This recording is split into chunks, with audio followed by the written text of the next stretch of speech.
वो समय ऐसा था कि जिस समय हमारे मित्र उस समय के शिवसेना के उनके साथ हमारी बातचीत चल रही थी और हम उनको ज्यादा जगह देने को भी तैयार थे, लेकिन उन्होंने एक आंकड़ा अपने मन में पकड़ लिया था। हमको 151 ही चाहिए, हम कहते थे 147 ले लीजिए, हम 127 ले लेंगे।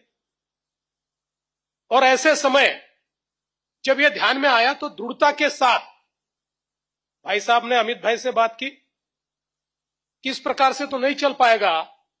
अमित भाई ने प्रधानमंत्री जी से बात की और फिर यह तय हुआ कि अगर 147 और 127 ये फॉर्मूला होता ना बचे हुए हमारे छोटे दोस्तों को, तो अब अलायंस होगा, नहीं तो नहीं होगा।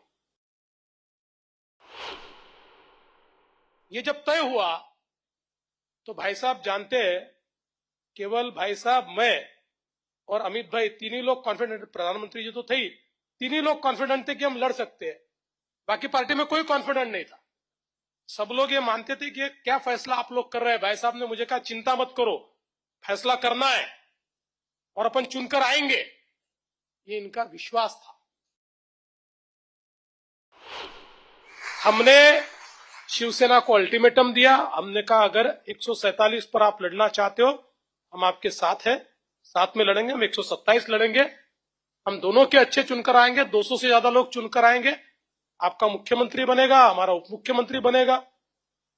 पर शायद विधि का विधान ये भी था कि मुझे मुख्यमंत्री बनना था,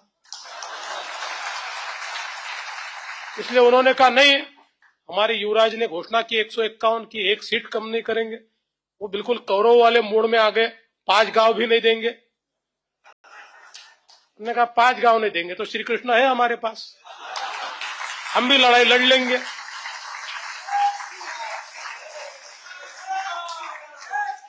तो लड़ाई हो गई।